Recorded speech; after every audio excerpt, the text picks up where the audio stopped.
Boa noite, tudo bem? Tudo certinho com vocês? Hoje vou fazer mais uma live por aqui, tentar, né? Porque ultimamente pelo Face está dando sempre problema. Não sei se é eu que não estou sabendo usar a plataforma da melhor forma, ou se é o sinal, ou o que está acontecendo, mas tudo bem. A gente, como eu sempre digo, eu sou teimosa e quero aprender, quero melhorar cada vez mais. Então eu vou tentar novamente hoje com o nosso convidado Rafael Carneiro, né, para falar mais um pouquinho para vocês e também não e para não perder tempo, não esquecer que vocês podem me procurar para imersão, como eu falei ontem, né, imersão dos corpos diversos, eu sempre acabo lançando de período em período, mas quem quer fora desse período, bem tranquilo, me chame inbox, que organizamos melhor horário, melhor forma para cada profissional, para cada pessoa com deficiência aprender a ter sua autonomia e a sua independência através do movimento, que foi o que aconteceu comigo. E eu vou passar um pouquinho para vocês com teorias práticas, material bibliográfico e tudo mais. Para não perder tempo, já quero pedir para vocês que convidem seus contatos para assistir essa live que vai ser muito boa. Vamos falar sobre superproteção, sobre a vida. O Rafael vai contar um pouquinho dele. E mais assuntos. Sábado nós temos mais uma live com uma outra Renata, que não é a que me acompanha há 22 anos, mais uma pessoa com mielo meningocele. E assim a gente vai indo. E vai sempre colocando materiais novos, assuntos novos aqui para vocês. Já vou chamar nosso convidado para não perder tempo.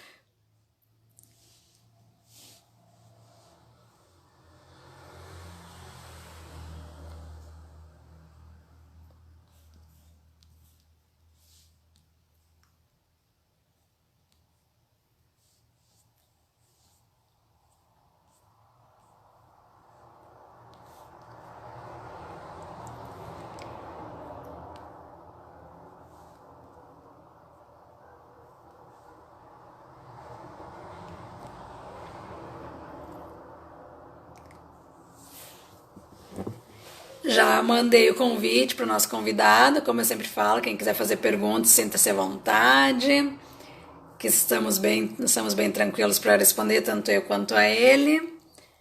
E vamos fazer um bate-papo bem light, como sempre é feito, né? Bem tranquilo. Já mandei o convite para você, Rafael.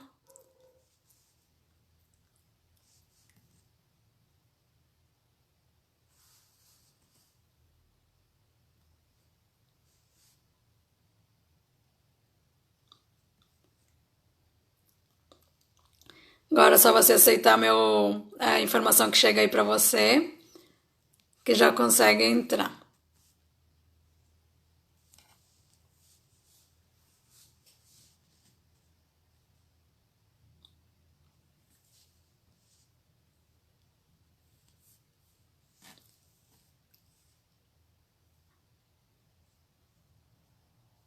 Já mandei o convite para você, Rafael, é só você aceitar para entrar.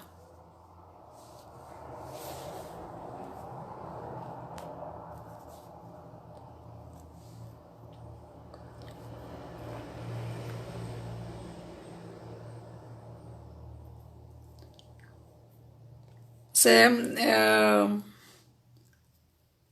tem uma informação para você que você foi convidado, só aceitar.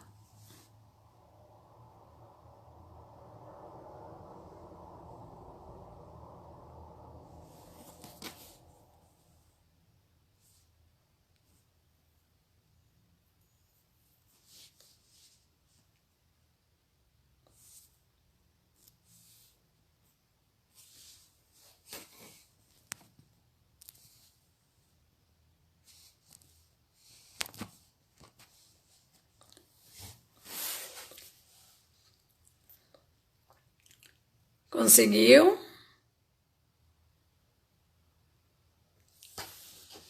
Vamos ver se funciona hoje.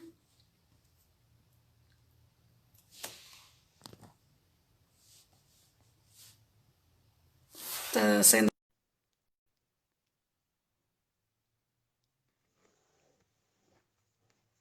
só mais um momentinho.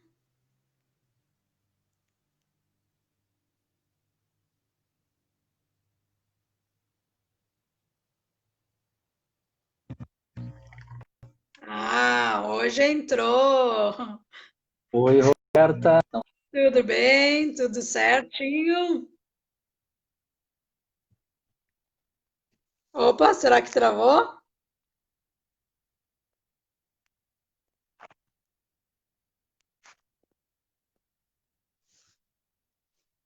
Rafael? Acho que travou teu.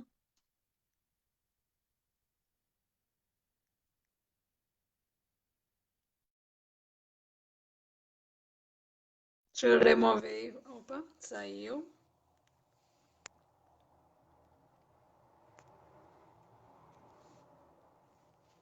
Estamos adicionando, aprendendo sempre a usar as novas tecnologias, o que não é do ano. Tudo bem? Oi, Tá me ouvindo Roberta. bem? Não sei. Agora estou te ouvindo. Eu acabei saindo sem querer. Não, bem tranquilo, bem de boa. Como eu te disse, Eu... tô usando as plataformas, tecnologias, mas ainda não aprendi tudo. Perfeito, perfeito. Eu só queria ver contigo como é que eu estou aparecendo. Eu estou pegando um equipamento aqui para ajudar a fixar o celular um pouco melhor. Antes estava boa, agora tá bem boa a tua imagem aqui, tá aparecendo bem. Eu acho que eu estou um pouquinho fora, né? Agora acho que melhorou, não? Não, tá bem focado aqui, o pessoal tá te enxergando bem. Perfeito, E perfeito. acho que Então, boa eu noite, né? também. A cada uma que está nos acompanhando. Isso. Primeiro vamos fazer nossa E a gente descrição, né? Isso. Uma boa noite a todo Isso. mundo. A gente está se adaptando às tecnologias, né? Então, por isso a Uhum. demora um pouquinho na gente conseguir participar. Eu me chamo Rafael, né? Sou um homem branco, cabelos e olhos castanhos. Estou com um blusão na cor preta, né? De azul marinho para preto, uma calça jeans azul marinho e estou sentado em uma cadeira de escritório, né? Estou no meu quarto. Então, atrás, possivelmente vocês estejam vendo um roupeiro ou algo mais ou menos nesse sentido. É mais ou Isso. menos essa a descrição para as pessoas com deficiência visual conseguir se situar um pouquinho, né? Sim. Bom, então vou fazer a minha descrição para depois a gente começar o bate-papo mesmo. Eu sou ruiva, Perfeito. cabelos ondulados, é, mediano, branca, com umas pintinhas. Estou um pouco maquiada hoje, o batom rosa, uma maquiagem básica e um brinco também rosa para combinar. E atrás de mim tem a parede verde com um quadro meu e o outro do meus certificados. E também uma parede cor gelo, uma porta, aliás, desculpa, cor gelo, que é o que mais está aparecendo aqui do meu espaço mesmo. E aí, tudo bem, Rafael? Conseguimos organizar nosso dia aqui, fazer tudo certinho, né?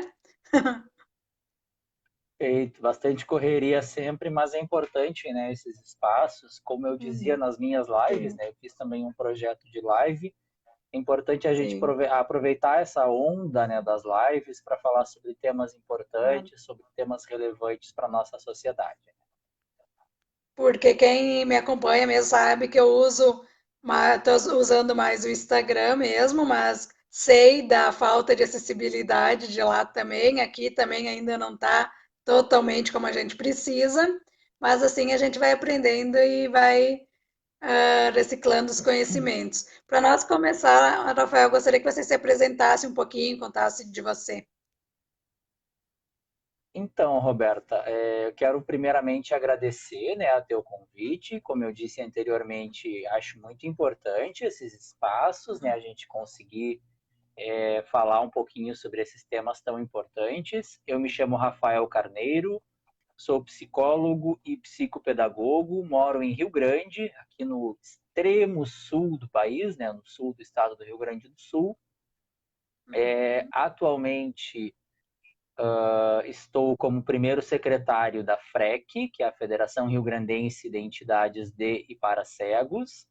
Trabalhei até há pouco tempo na Secretaria da Assistência Social aqui de Rio Grande, mas acabei me afastando por um outro projeto pessoal, né, uma questão política, e trabalho também como psicólogo, presto serviços de forma autônoma para a Universidade Federal do Rio Grande, para o Grupo Acessibilidade, que é um grupo vinculado ao Núcleo de Estudos e Ações Inclusivas da Universidade Federal do Rio Grande. Sou uma pessoa com deficiência visual, sou cego, e bastante atuante, né, dentro do movimento de pessoas com deficiência. Também participei já do Conselho Estadual dos Direitos da Pessoa com Deficiência, do Conselho Municipal dos Direitos da Pessoa com Deficiência aqui de Rio Grande, do Conselho Municipal da Assistência Social, né. Estou delegado da Organização Nacional de Cegos do Brasil, a ONCB, pelo estado do Rio Grande do Sul. Acho que é mais ou menos isso. É um pouquinho aí da minha apresentação, um pouquinho do nosso trabalho aí, principalmente relacionado ao movimento de pessoas com deficiência, né, Roberto? Sim, com certeza. E esse foi meu objetivo de aproveitar a pandemia e entrar para essas lives, né? Para que a gente milite mais sobre nós, mas milite de uma forma, não nem sei se é correta, mas que ensine um pouco melhor e nada sem nós sobre como sem nós, né? Sempre nós junto, tudo como eu Com falo, e certeza. nada mais do que quem está na situação ou na posição para falar sobre isso, né? Porque quem não Perfeito. convive ou não é deficiente tem uma ideia, mas não sabe o que, que é e o que, que realmente precisa ser feito, né? Por isso que eu até acho que hoje em dia é um pouco mais de conhecimento que algumas coisas não acontecem ou não funcionaram por isso, porque quem está fazendo são pessoas que não estão na situação, né? O que, que tu tem para Exatamente. falar já dessa fala? Eu acho assim, né, Roberta? As pessoas com deficiência, elas sempre foram vistas como o coitadinho, né? Aquele que não é capaz, aquele que precisa ser protegido, precisa ficar em casa, que não pode fazer as atividades mais básicas. E dentro dos últimos anos, a gente viu uma mudança nesse sentido, né? Nós, pessoas com deficiência, hoje estamos em diversos espaços, né? Acho que isso começou aqui no Brasil com a Constituição de 88, com algumas coisas. Claro que anteriormente já existiam alguns movimentos, mas a partir da Constituição de 88, os direitos humanos no Brasil tiveram uma virada, né? Uma Sim. guinada, vamos dizer assim. E o movimento de pessoas com deficiência também teve um impacto importante nesse sentido. A partir daí, a partir de algumas outras legislações, nós passamos aos poucos a ser visto como pessoas, né, como qualquer outro ser humano. Mas muitas vezes ainda Uhum. eu acabo Oi? parando um pouquinho aqui porque meu leitor de tela acaba falando. Eu paro um pouquinho Tá. porque meu leitor de tela acaba falando e aí eu me confundo um pouquinho. Mas retomando o raciocínio, o que ainda Tranquilo. acontece, né, apesar dessa evolução, é que boa parte das políticas de pessoas com deficiência, das políticas para pessoas com deficiência, elas são decididas por pessoas que não têm deficiência, Uhum. né? A gente não vê pessoas com deficiência ainda em funções de liderança, né? Em secretarias, Sim. em coordenadorias, no poder legislativo, no poder executivo, judiciário, pessoas com Oi. deficiência. E Uhum. isso tem um impacto decisivo, né, nessas políticas. Né? Nós não imaginamos, por exemplo, eu pelo menos não imagino, alguém branco comandando uma política sobre racismo. né? Um sim. homem comandando a política da mulher, né? Mas no caso das políticas para pessoas com deficiência, o que a gente vê é exatamente isso. São pessoas sem deficiência comandando as políticas para pessoas com deficiência. E aliado isso a toda a questão cultural que a gente ainda tem na nossa sociedade, e a gente passa um pouquinho para o nosso tema central, que é a superproteção, né? De Uhum. ainda ver a pessoa com deficiência como o coitadinho, como aquele que não tem capacidade de se cuidar, né? Quanto mais de exercer cargos, de exercer funções de trabalho, de exercer uma função de liderança, essa superproteção também ainda tem um impacto muito grande, né? Sim. Famílias ainda atuam super protegendo pessoas com deficiência.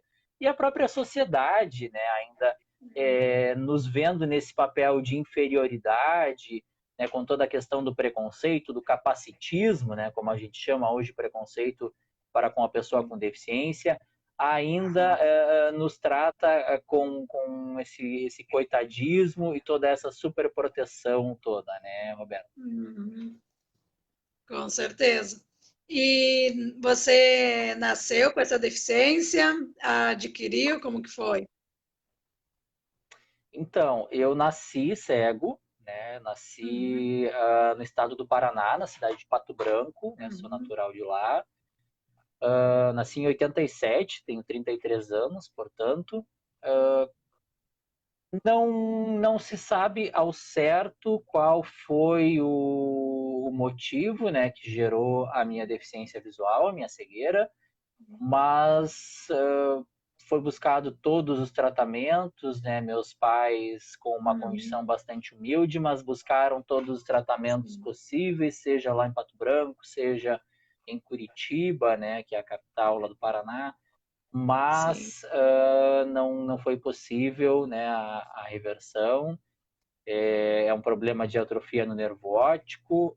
Hoje, na verdade, eu descobri, né, algum tempo atrás, em 2018, que há também um outro problema na retina, mas de Uhum. qualquer forma não foi possível, né, a reversão e nunca enxerguei, né? Dizem até que quando eu era criança eu tinha um pouquinho de visão, mas desde que eu me conheço por gente, né, como a gente diz, eu não me lembro Não de lembro. enxergar, né? Sempre fui cego. E como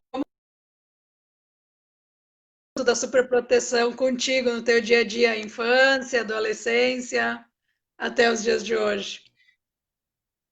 Então, os meus pais, como eu comentei, eles têm uma origem bem humilde, né? Não tiveram a possibilidade de Sim. estudar, não tiveram muita instrução, mas eu vejo que eles não exerceram muito essa superproteção em mim, tá? Uhum. Muito pelo contrário, né? Apesar de toda a origem humilde, apesar das dificuldades, apesar de não ter dado a eles, né, esse acesso aos estudos, à educação, minha mãe e meu pai sempre me motivaram muito a estudar, a fazer as minhas atividades, sempre brigaram muito para que eu estudasse. Eu me lembro da minha mãe brigando com a secretária da educação, porque a secretária Uhum. a secretaria não queria fornecer o transporte escolar. Eu morava na zona rural Sim. e o transporte precisava ir um pouco mais além do que e a secretaria da educação não queria, né? Eu me lembro da minha mãe brigando com a secretária. Não, tu vai fazer, porque se tu não fizer, se tu não colocar o transporte lá, eu vou para o Ministério Público, eu vou para a promotoria, vou procurar o promotor, né? Então, essa lembrança, né, da minha mãe, do meu pai, brigando para que eu conseguisse estudar, organizando a vida deles para que eu conseguisse estudar, para mim é muito forte. E eu vejo que isso foi decisivo na minha vida, né, para que eu chegasse até uma graduação, uma pós-graduação, e para que eu desenvolvesse as atividades que eu desenvolvo hoje, né? Infelizmente, muita ciência acabam não tendo, né, não exercendo esse papel, né, na vida do filho com deficiência ou do familiar com deficiência. Então, claro, minha mãe teve, ainda tem, né, os seus medos, meu pai também, né, e sempre deixaram muito claro esses medos, mas eu tive também outras referências, né, de pessoas com deficiência mesmo, e sempre procurei, né, desenvolver as minhas atividades, procurei estudar, procurei trabalhar, né, trabalhei como músico, né, em banda de baile, depois fiz estágio em delegacia, enfim, tive algumas outras experiências de trabalho. E minha mãe e meu pai, por mais que eles tivessem, né, os medos deles, a insegurança deles quanto, né, a minha deficiência e a tudo que eu precisaria enfrentar como pessoa com deficiência visual, sempre procuraram me incentivar, né, com toda a humildade, com toda a dificuldade deles em entender mesmo algumas coisas, né, porque uma família, quando recebe um filho com deficiência visual ou qualquer outra deficiência, ele precisa aprender muita coisa, né? Sim. Ele precisa levar o filho para uma série de atividades que se o filho não fosse uma pessoa com deficiência, ele não levaria, né? Uhum. Precisa conduzir as coisas de uma forma muito diferente. E meu pai e minha mãe, apesar das dificuldades, sempre conduziram muito bem esse processo, né? Sempre muito para que eu estudasse, para que eu trabalhasse. E eu tenho certeza que isso fez toda a diferença, né? Na minha vida pessoal, eu não observo, né, a superproteção. Há, sim, Sim. medos, mas não há superproteção propriamente dita, como a gente observa em outras famílias, em outras situações, Sim. né, Roberto? Com certeza. Bastante parecido com a minha história também. Com certeza, meus pais, porque a minha deficiência é física, né? Por o pessoal que está aqui conhece, mas eles tinham os medos que não tem como não ter medo, né? Porque é algo desconhecido, é algo que a gente não, que eles não sabiam, principalmente na minha fase, assim. Eu não tive diagnóstico, minha mãe fazia pré-natal, eu não ia nascer com deficiência nenhuma. Mas eles pegaram e enfrentaram e tentaram fazer isso da melhor forma, né? E sempre se baseando na questão da educação, porque pelo que eu entendi, teus pais também, né? Te colocando para. Com certeza, E você sempre com estudou em certeza. escola regular? Sim, o que que acontece? Lá na minha terra natal, né, Pato Branco, Uhum. nós não tínhamos e não temos ainda escolas de educação especial para pessoas com deficiência visual. Então, eu Sim. sempre estudei em escola regular, fiz todo o meu processo de alfabetização em braille e tecnologias assistivas em escola regular, tendo o apoio, né, do Centro de Atendimento Especializado em Deficiência Visual, que é o que chama lá Uhum. de CAEDEV, em alguns estados se chama de CAP, né, mais ou menos nesse Uhum. sentido. Mais ou menos como os centros de reabilitação visual aqui do Rio Grande do Sul, só que não ligados à saúde como são os CRVs aqui, né, ligados à Sim. educação. Então, eu frequentava turmas regulares, sempre frequentei turmas regulares, né, com outras crianças sem deficiência, e tinha no contraturno o apoio desse centro de atendimento especializado em deficiência visual, né, durante todo o meu processo de escolarização. Uhum. Durante a primeira parte do ensino fundamental, que aí cada região chama diferente, alguns chamam de anos iniciais, né? Na minha época ainda era o primário, né? De primeira a Sim. quarta série, hoje é o primeiro ao quinto ano.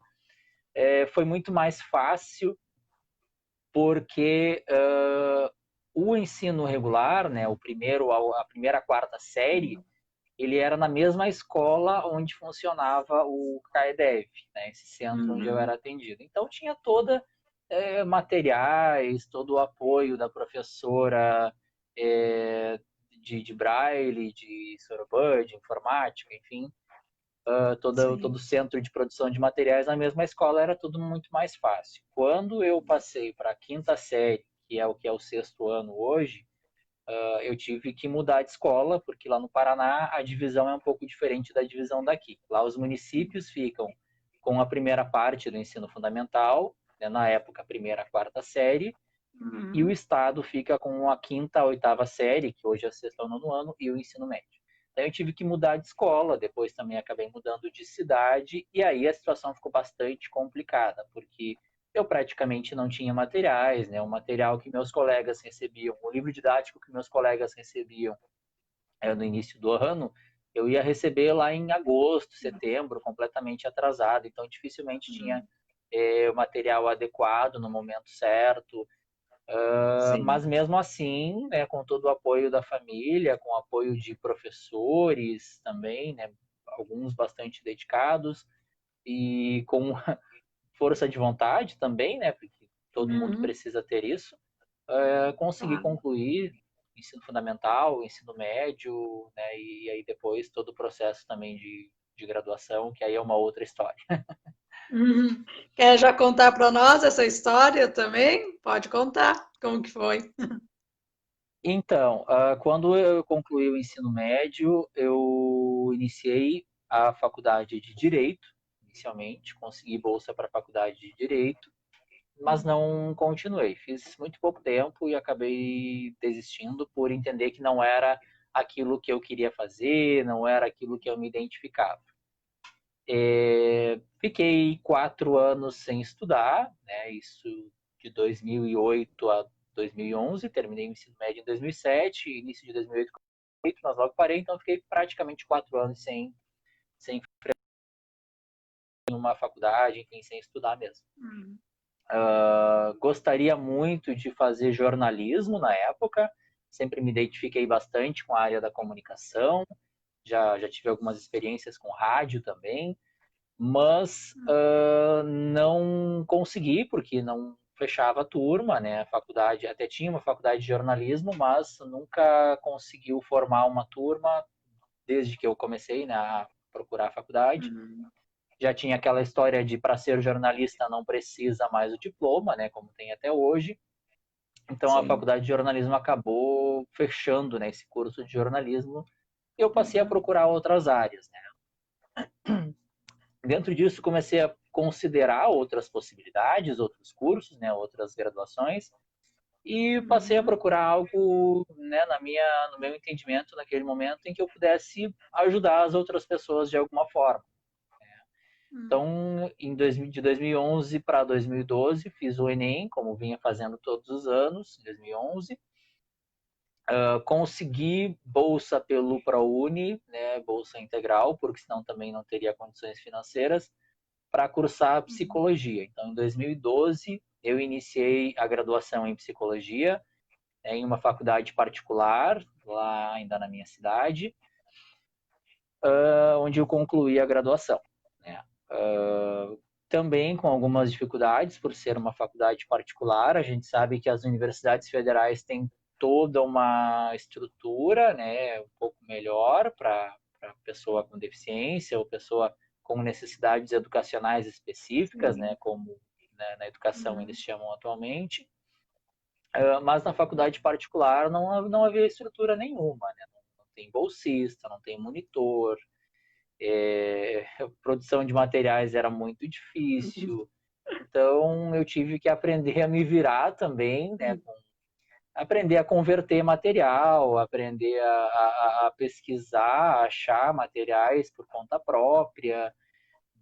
Contei muito com a ajuda de colegas também, colegas que hoje se tornaram amigos, né? E Uhum. aí colegas que me ajudavam nessa questão dos materiais, professores também, muitos deles que conseguiam adaptar de uma forma bastante interessante. Sim. Uma particularidade importante, né, que eu tive alguns professores que me acompanharam durante todo o curso, né? A faculdade não tinha um grupo grande de professores, então alguns professores que me deram aula no início do curso me deram aula até o final do curso, né, em disciplinas diferentes. Isso também facilitou bastante o processo, né, que o Sim. aprendizado foi rápido e permaneceu, né, também deles, né, de como adaptar esses materiais, né, de como adaptar essas aulas da melhor forma, e eu consegui concluir então a graduação em psicologia em 2016, me Uhum. formando, né, colando grau em 2017. Uhum. Agora eu queria ver contigo a questão do Braille. Tem algumas pessoas que gostam do Braille, tem outros que gostam da tecnologia assistiva. O que que tu pensa sobre essas formas de tecnologias para pessoas com deficiência visual? Deixa eu só tomar uma aguinha rapidinho, porque senão a garganta Sim, não aguenta, né? com certeza. Então, Roberta, eu acho que a gente precisa sempre olhar para as coisas de uma forma equilibrada, procurar sempre Uhum, um meio termo para tudo. Eu procuro sempre uhum, trabalhar dessa forma. A discussão sobre o Braille não é nem 8 nem 80. Acho que a gente uhum. precisa do Braille, o Braille é fundamental, não dá para a gente abandonar o Braille simplesmente porque tem a tecnologia assistiva, até porque o Braille é uma tecnologia assistiva, Sim. né? Ele é ao mesmo tempo tecnológico, mas também simples, né, nas nossas atividades. E a gente Uhum. precisa sim utilizar o Braille no nosso dia a dia. A gente precisa sim alfabetizar a criança com deficiência visual através do Braille.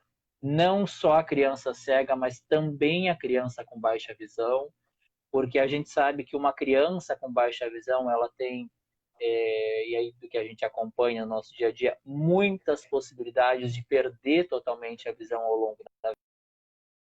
Sim. Quanto mais cedo ela tiver contato com o Braille, quanto mais contato com o Braille ela tiver, melhor. Porque é a mesma situação, né, da pessoa que não tem a deficiência visual. Ela precisa da tecnologia, a tecnologia vai acompanhar a vida dela? Sim, vai acompanhar. Mas ela precisa aprender a Sim. escrever no caderno, ela precisa aprender a escrever no papel. Né? Ela vai precisar assinar um documento, ela vai precisar escrever a caneta em muitas situações da vida dela. E na nossa situação de pessoas com deficiência visual é a mesma coisa. O Braille Uhum. vai nos acompanhar durante toda a vida. Né? Por Sim. exemplo, se eu entrar num prédio e tiver um elevador naquele prédio, por mais que a tecnologia de sintetizadores de voz, né, esteja naquele local para me dizer em qual andar eu estou, quantos andares falta para eu chegar no local onde eu quero ir, mas o Braille vai estar presente no elevador. Né? O Braille vai estar presente ali nos botões onde eu vou apertar para ir para o quinto andar, para o nono andar, vai estar ali o número em Braille. Né? Com Numa caixa certeza. de remédios que eu compro, o Braille vai estar ali me indicando qual medicamento. Hoje a gente já tem, eu acredito que em todos os remédios, ou pelo menos na imensa maioria deles, né, a descrição ali em Braille. Em marcas de produtos, o Braille vai estar ali também. Né? Hoje está em algumas. Eu gosto muito de Uhum. café, né? Não me considero Uhum. viciado em café, mas de manhã, principalmente, tem que ter meu cafezinho, café passado. Uhum. E a Melita, por exemplo, é uma marca que todas as caixas de café têm ali a descrição em braille. Melita, o modelo, vamos dizer assim, do café, né? Se é o tradicional, se é o extra forte, Uhum. se é o sabor da fazenda, Sim. a descrição da quantidade, 500 gramas ou 250 gramas, e um número ali do serviço de atendimento ao cliente, caso eu precise entrar em contato com a marca.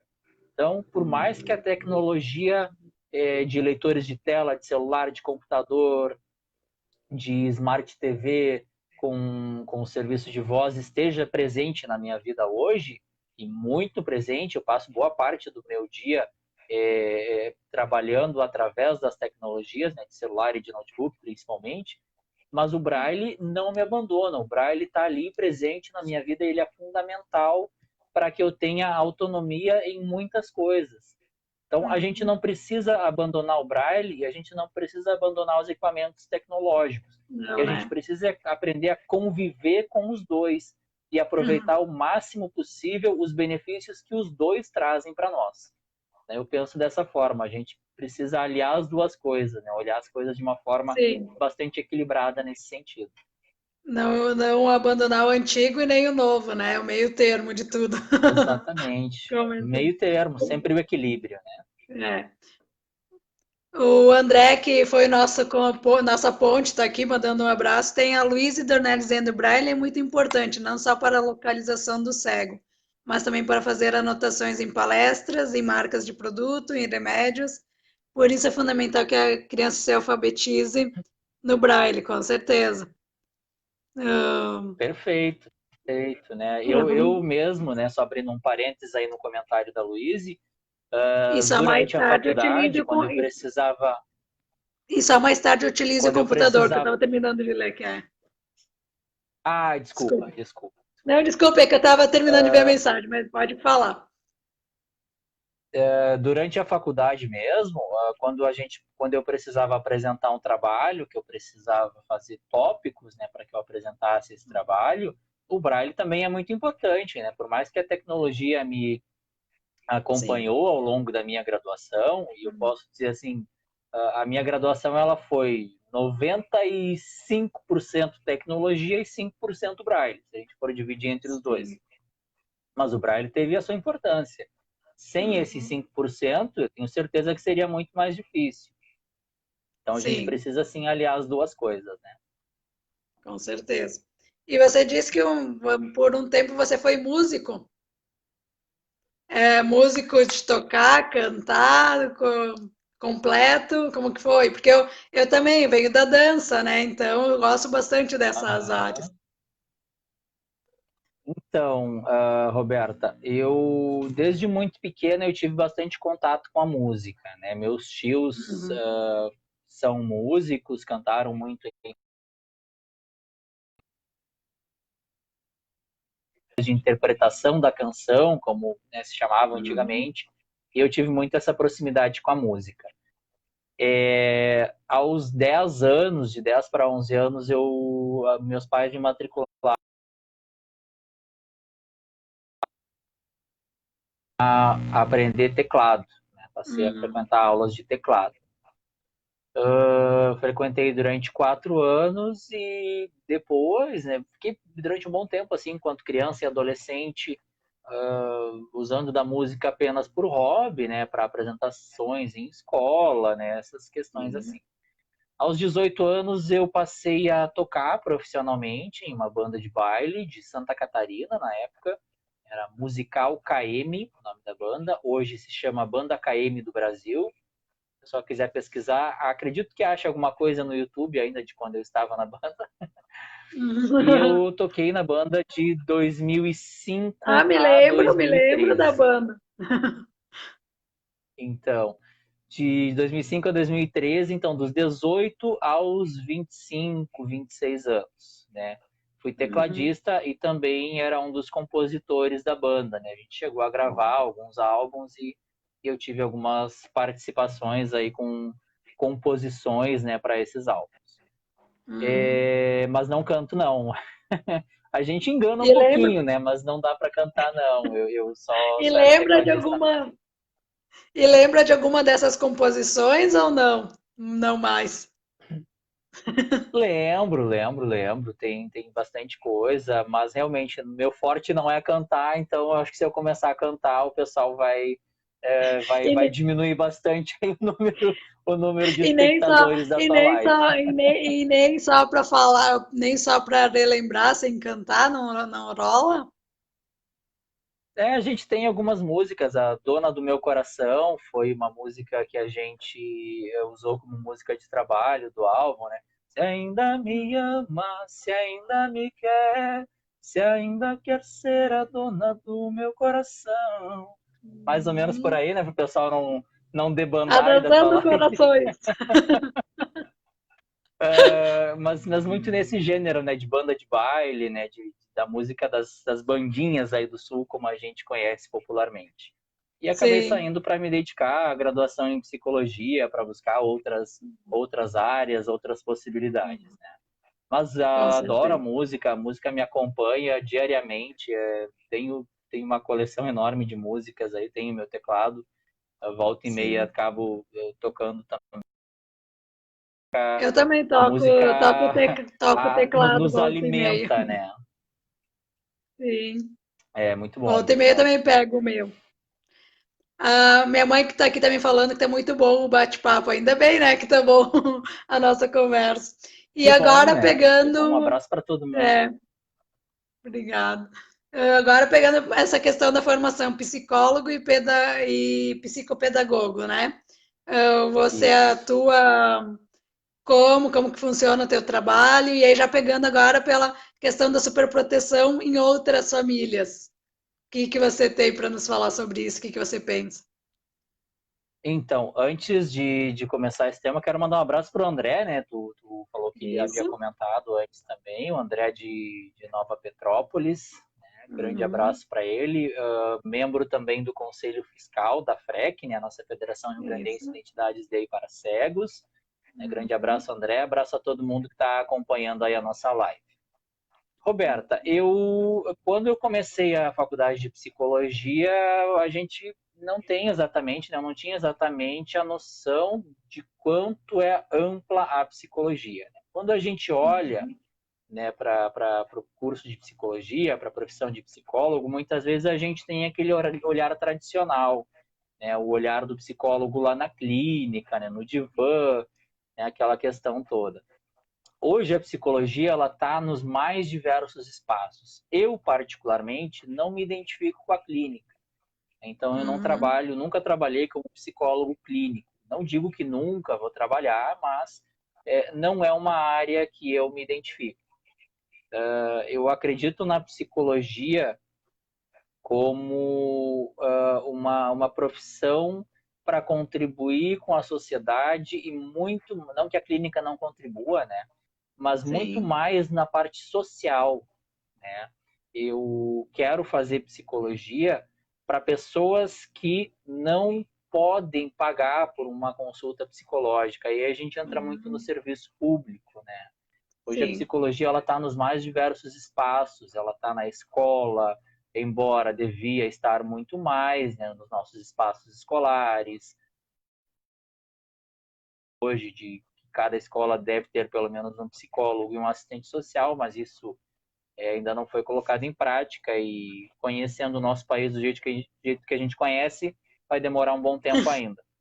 Mas a psicologia está nos espaços de assistência social, tu ri, mas é verdade. Sim, A né? Mas eu psicologia, concordo ela contigo. está, exatamente, ela está na saúde pública, né, na estratégia de saúde da família, por exemplo. Enfim, ela está nos mais diversos espaços. E eu vejo que a psicologia, ela me trouxe um mar de possibilidades. Ela me aproximou do movimento de pessoas com deficiência, ela me aproximou. Outro dia eu até fiz um vídeo sobre isso, né? Quem quiser procurar aí a minha página, Rafael Carneiro, vai achar isso de uma forma explicada um pouquinho melhor. Mas ela me aproximou dos conselhos, né? Do trabalho no controle social, né? Eu estive até há pouco tempo como representante do Conselho Regional de Psicologia no COEPED, que é o nosso Conselho Estadual dos Direitos da Pessoa com Deficiência. Então, por mais que eu não atue como psicólogo clínico, eu vejo que a psicologia me trouxe, me aproximou também de um olhar mais amplo para a nossa sociedade, de olhar para as minorias, de poder estudar essa questão dos direitos humanos, de também chegar a um espaço político, né? Embora a live não tenha exatamente esse objetivo, mas eu acredito que é importante a gente colocar que a política é um espaço que a pessoa com deficiência ainda não conquistou, né? É um Sim. espaço que a pessoa com deficiência ainda não está presente e por mais que sejam coisas diferentes, né, a psicologia e a política, mas a Sim. psicologia também contribuiu para que eu chegasse a buscar o estar presente nos espaços políticos, nos espaços de discussão, nos espaços de debate de políticas públicas e uma sociedade melhor, uma sociedade mais justa, mais inclusiva, né? Uhum. Quanto à superproteção, deixa eu só tomar uma aguinha rapidinho. Uhum. Quanto à superproteção, eu vejo que hoje ela é o problema assim de diversas famílias, de diversas pessoas com deficiência, infelizmente. E eu acredito que É, até a gente nem. precisa. E acredito que nem só suficientes, né?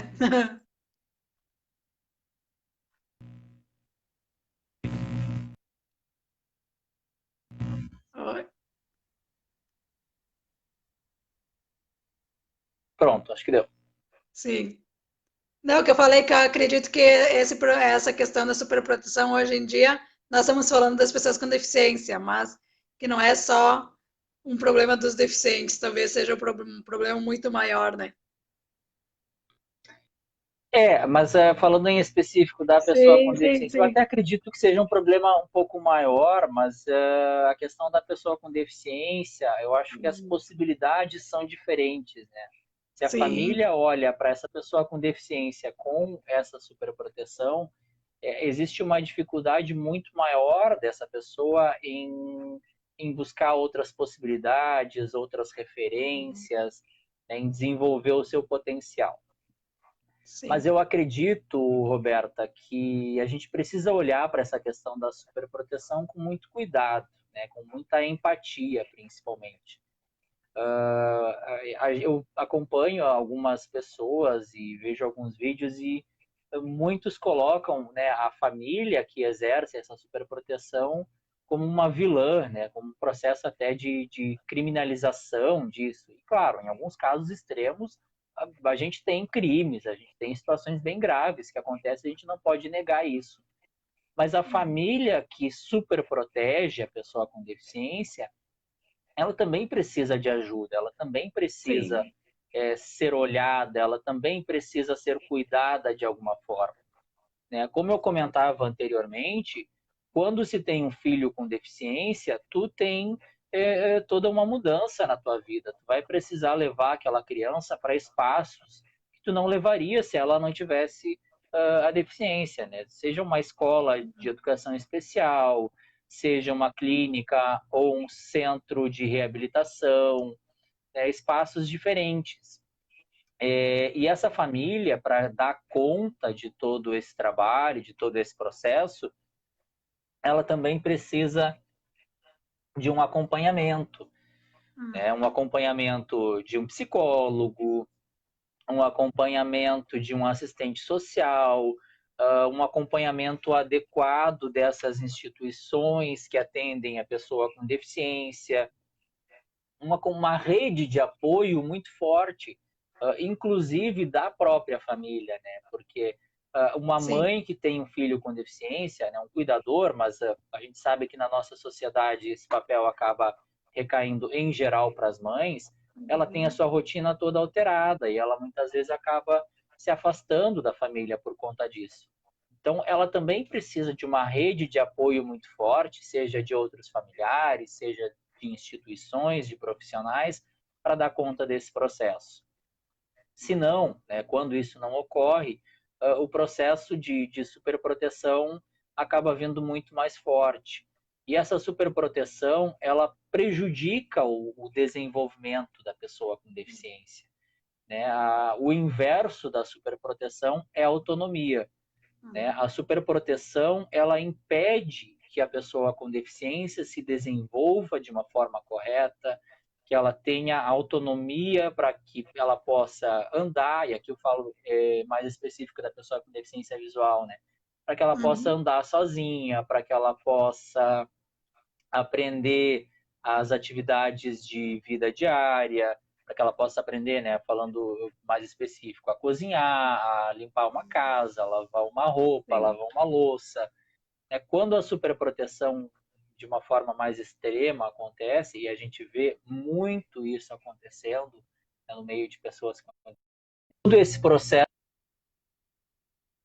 de aprendizagem de atividades básicas que uma pessoa aprende, ainda na infância e na adolescência, ele não ocorre. Né? A criança com deficiência simplesmente não aprende a atividades básicas, né? A se cuidar, né? A ter muitas vezes, em casos extremos, até questões de higiene, né? As mães acabam Sim. fazendo. Então, essa superproteção, ela causa, sim, problemas muito graves de desenvolvimento na parte social, principalmente. A gente vê pessoas com deficiência que passam por esse processo de superproteção com uma dificuldade muito grande na socialização com outras pessoas. Isso acaba tendo reflexo na vida escolar dessa pessoa, na vida profissional posteriormente, porque ela vai ter muito mais dificuldade, né, de inserção no mercado de trabalho. O processo de inserção no mercado de trabalho já é difícil, né, para uma Sim, pessoa com deficiência que por consegue si ter uma só, né? autonomia, né? E para a pessoa que passa por esse processo de superproteção acaba sendo muito mais difícil. Mas a gente precisa ter esse olhar para a família, né? De não criminalizar a família por conta disso, mas de um olhar empático, de um olhar humanizado para essa família que também precisa de ajuda e que também precisa conhecer outras possibilidades. A Sim. superproteção, ela nada mais é do que o resultado de uma falta do conhecimento de outras possibilidades. Então, eu tenho um filho com deficiência, eu preciso cuidar dessa pessoa acima de tudo.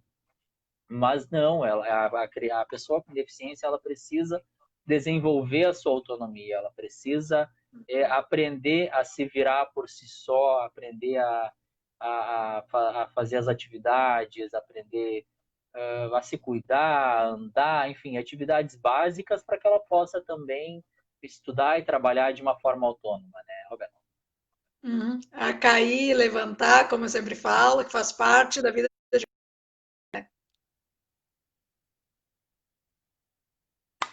Exatamente. Uma criança sem deficiência vai cair, né? Vai se bater, vai ter acidentes, né? Isso acontece, isso faz parte, né, do desenvolvimento de qualquer criança e para nós não é diferente. Ah, mas você como cego, tu pode sair na rua e ser atropelado. Amigo, tu também pode, né? Em geral, os atropelamentos acontecem muito mais com pessoas que É enxergam do que com cegos. verdade. Então, qualquer um tem o risco. Nós, como pessoas com deficiência visual, nós não temos superpoderes, como muitos pensam, né, de ouvir melhor ou de ter um tato melhor, né, por isso ser nato, né, mas isso se desenvolve. Né? Como eu não tenho a visão, eu vou precisar que os meus outros sentidos sejam mais aguçados. E o meu cérebro vai me ensinar, desde que eu seja estimulado de uma forma correta, a desenvolver esses outros sentidos. Com Então eu não certeza. tenho a visão para atravessar uma rua, mas eu vou aprender a ouvir quando o carro está vindo, a ouvir quando os carros estão parados em uma determinada direção e que aquele sinal está fechado ou está aberto. E tudo faz parte de um processo de aprendizado, de um processo de estimulação correta, que Uhum. infelizmente a superproteção, né, dessas famílias acaba impedindo para muitas pessoas com deficiência. Com certeza, muito boa essa fala. O Sinésio colocou aqui importante a conscientização. Isso também, né? Em todos os sentidos. Esse é um dos meus objetivos. Mudando um pouquinho, que agora você já falou bastante sobre o assunto, fala para nós um pouco de você como delegado, como secretário, como que tu se posiciona nesses espaços públicos. Hoje, Roberta, a gente vive, né, em quem defende os direitos da pessoa com deficiência, Uhum. uma dificuldade muito grande em manter os nossos direitos e em conquistar, né, outros espaços, em conquistar outros direitos que nós ainda precisamos. A atuação como delegado da ONCB, como primeiro secretário da FREC, como participante dos conselhos de direito, dos conselhos de políticas públicas, ela vem muito nesse sentido, né, de defender os direitos, né, e de tentar conquistar outros espaços. Né? Se hoje eu estou aqui como psicólogo, como psicopedagogo, como um militante em defesa dos direitos da pessoa com deficiência, como uma pessoa que está buscando outros espaços, eu devo a muitas pessoas, a meus familiares, né, a meus professores, mas a muitas pessoas com deficiência que vieram antes de mim e que Uhum. batalharam pela conquista de direitos que eu utilizei, né, do direito à educação, do direito à assistência social, do direito à saúde, do direito a um passe livre, né, no transporte, do direito à acessibilidade, que infelizmente ainda não é cumprido, né, mas a gente está nessa luta, e já foi muito pior. Mas eu Sim. estou aqui hoje porque muitos que vieram há 20, 30, 50 anos atrás lutaram antes de mim para que a minha geração tivesse esses direitos e estivesse nesses espaços. Então, eu, como pessoa com deficiência, como psicólogo, como militante, como político e em todos os espaços onde eu estou, eu luto para que as pessoas com deficiência que venham depois de mim tenham uma sociedade melhor, uma sociedade acessível, uma sociedade inclusiva, uma sociedade que respeite as diferenças, que respeite a diversidade, uma sociedade que me possibilite, que possibilite a essas pessoas uma vida autônoma, né? Que eu, como cego, tenha condições de andar pelas calçadas sem dar de frente com um poste, porque o piso tátil foi construído exatamente em direção do poste. Né? Que Uhum. tu, como pessoa com deficiência física, tenha rampas, tenha calçadas e locais acessíveis, né, para transitar, né, que uma pessoa cadeirante não tenha as dificuldades que tem hoje pela falta de acessibilidade que as nossas cidades têm, né? Então, se eu estou aqui porque outras pessoas com deficiência lutaram, eu acho que é meu dever, né? E eu não gosto muito dessa palavra dever, porque cada um vai atuar da forma que acha certo e da forma que se identifica também, mas eu me vejo como uma pessoa que precisa lutar para que esses direitos sejam mantidos e para que outras pessoas com deficiência tenham outros direitos e outras possibilidades no futuro, né, Roberto? Uhum. E por que que tu acha que é tão difícil? Sim, já evoluiu, mas que isso seja algo corriqueiro, pelo que nós falamos no início, ou tem alguma outra coisa que engloba isso? Eu fiz uma live há alguns dias, Roberta, falando sobre preconceito e acessibilidade.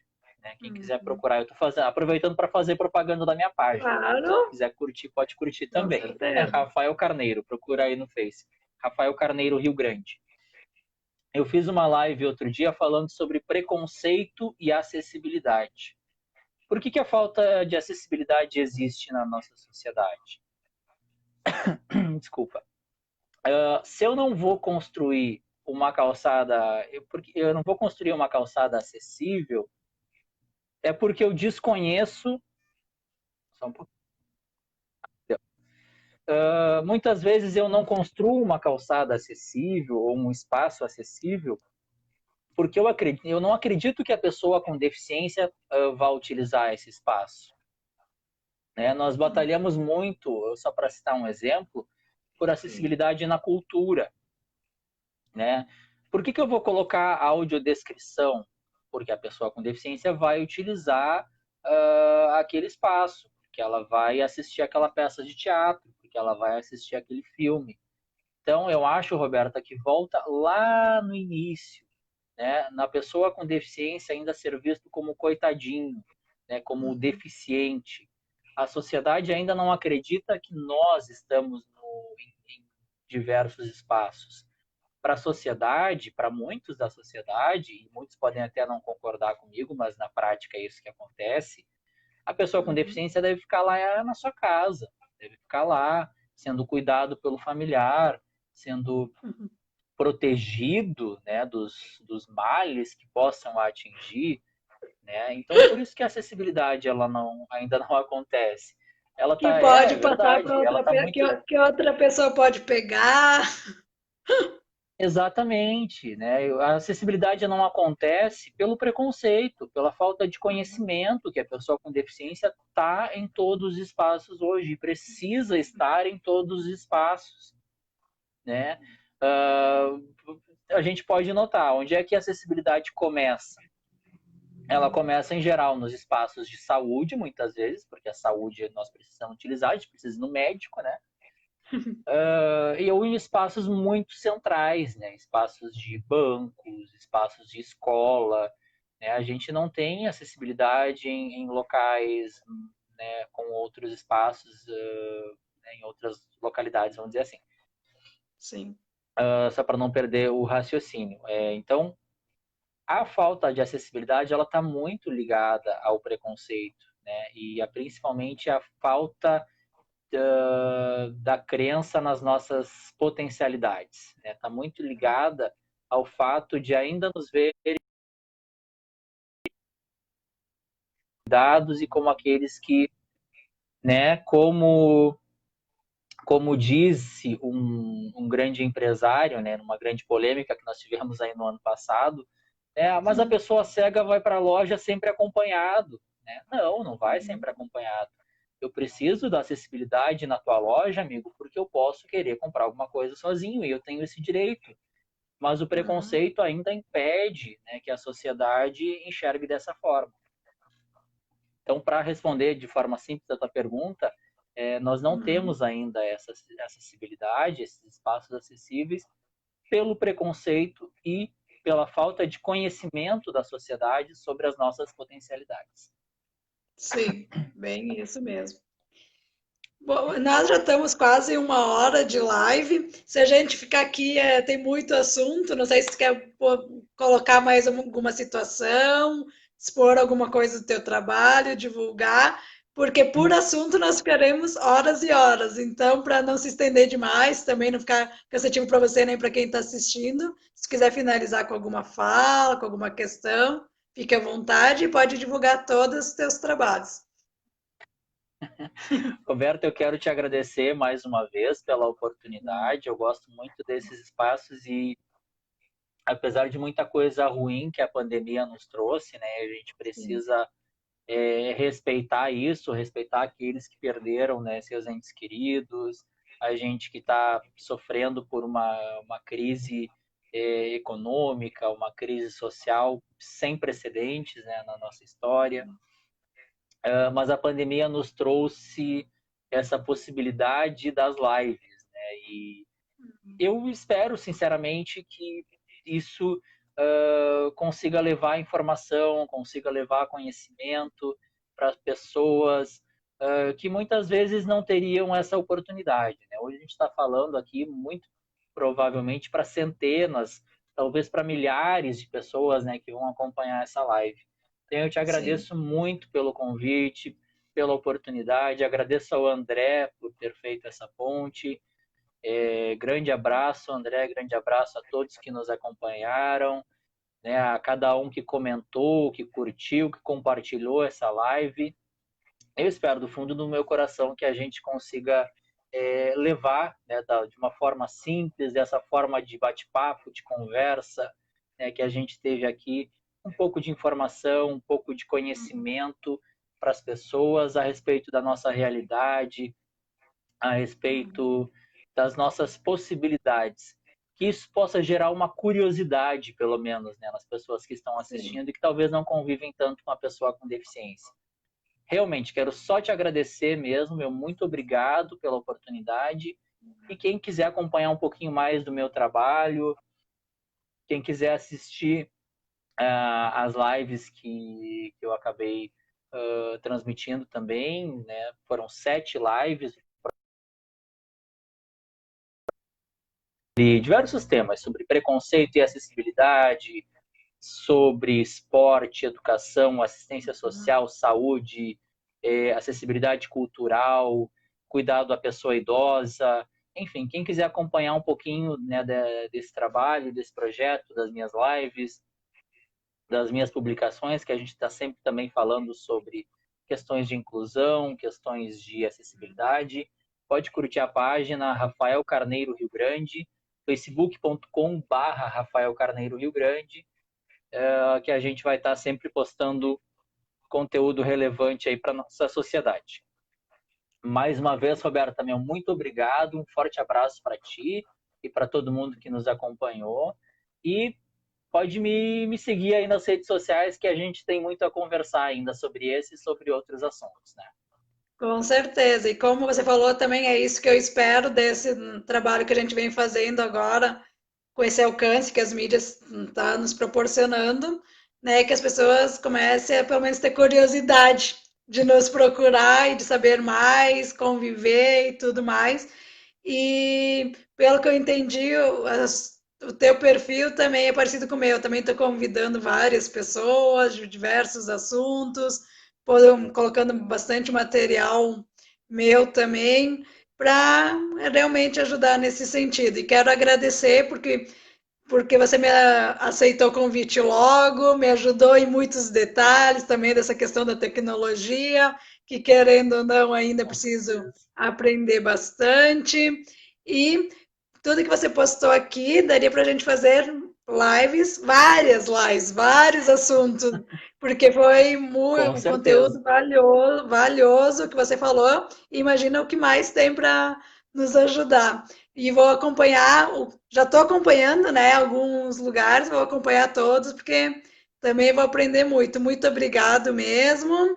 E até a próxima, porque eu sempre digo para todos os meus contatos, não é só a live que a gente vai estar junto, quem sabe parcerias, outros trabalhos, que é a forma que eu Com certeza. venho sempre fazendo e unindo as pessoas em prol da questão da inclusão, mas para diversos trabalhos e todo mundo fazendo uma grande rede, né, nesse sentido, em diversos momentos e assuntos. Muito obrigado mesmo. Até a próxima. Pessoal, quem quiser acompanhar sábado vai ter mais uma live e vão me procurando tanto no Instagram quanto no Face, no YouTube, que vocês vão ter todo o material.